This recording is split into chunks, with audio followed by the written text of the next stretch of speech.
So in the last video, you looked at these examples that you see, and you had to decide if they were ionic or covalent bonds. And what we're going to do in this video is we are going to look at how you would write and name just molecular formulas. Molecular formulas are ones that are covalent bonds. So let's look at how we name molecules. You see these prefixes here in this chart. Those are very important. You don't have to memorize those. I'll provide those for you. But you will be using those prefixes to help you name molecules. We already know that the subscript, the number that's behind the element, tells us how many of each atom there is. And so once we know, let's say it was CO2, and so we know that there's an understood 1 behind carbon, so we know 1 is mono, and 2 that is behind oxygen would have the di prefix. So those numbers are going to, these numbers, subscripts here, correlate to this chart that you have. Alright, so if we're going to name these, we look at the first element, and we're always going to have 2. So our first element, again, has to be all nonmetals. So we're going to write the name of the first element down, including the correct prefix for how many of them you have. So the only exception to this rule is if there is only one of the first element, then you do not include the prefix mono. Now, your second element, you are going to write the name down of the second element, and you include the correct prefix as well. The second element, though, gets a slight change to the ending of the element. You're going to take off the ending, and you're going to add an IDE ending. So let's do a few of these, and I think once you practice a few, you'll catch on pretty quickly. So P2O5, so we need to know that 2 means di, and 5 goes with the prefix penta. So the rule was to look at the name of your first element, write down the name, and include the prefix, but you don't include it if there's only 1. Well, we don't have 1, we have 2. So we can include the di prefix in front of the word. We just need to know what P stands for. So if you don't know, you're going to have to look at a periodic table, get one handy. But it is the element phosphorus. So we're going to have diphosphorus, all one word. And then the rule for the second element is to write the name down of the second element and include the prefix. We'd have pentaoxygen, but that just kind of has a funny ring to it, pentaoxygen. So we take off the ending, the gin ending there, and we add IDE instead. So it's going to be pentaoxide. So I know I covered it up with my writing, but it is diphosphorus. Notice that first word, you don't do any ending changes at all. It is exactly the way it is off the periodic table, but the second element does have the ending change to IDE. Our next one, C and O. Notice that there's 1 of each. Okay, these are understood ones here. So our rule was for the first element to write it down and include a prefix, but not if there's only 1, because we don't put mono at the beginning. So there's only 1 carbon here, so we're just going to call it carbon.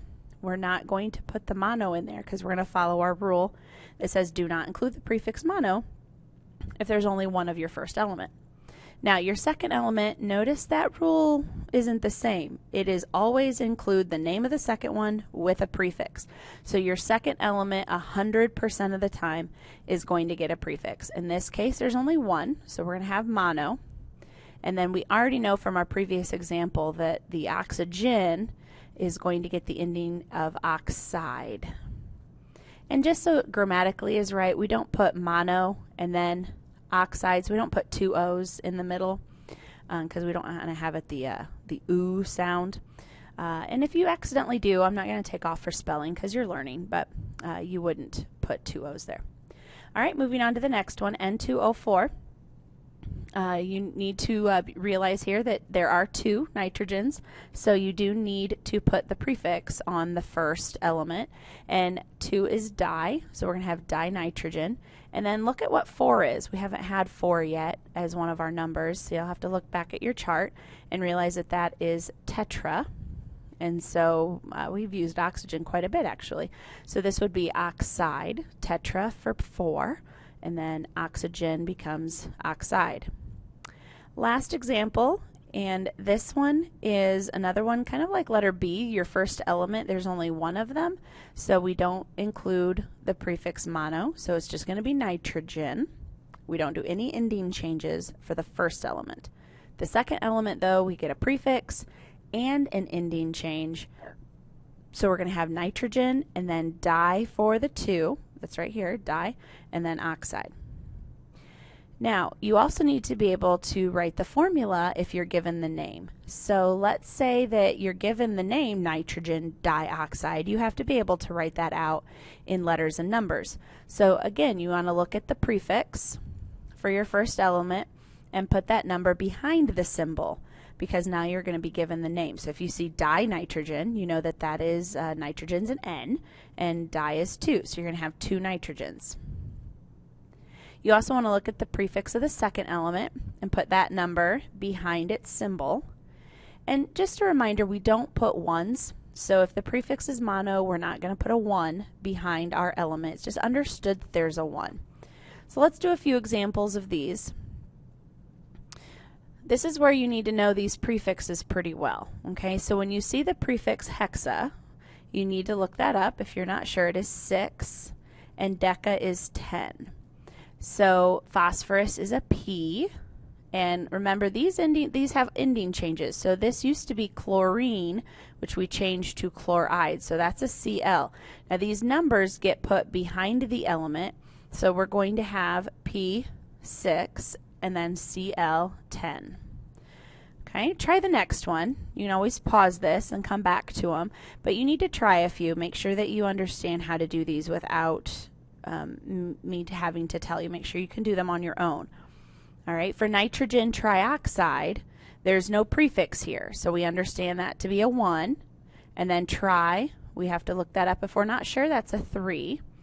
Nitrogen's an N, oxide is O, oxygen, and then again, your numbers have to come behind the element. We don't write ones, so it's understood that just N means 1N. All right, nitrogen monofluoride. Notice there's a mono here. Even if there's only one of them, the second element always gets a prefix. So that's a 1. Again, we have nitrogen is an N. Fluoride is really fluorine.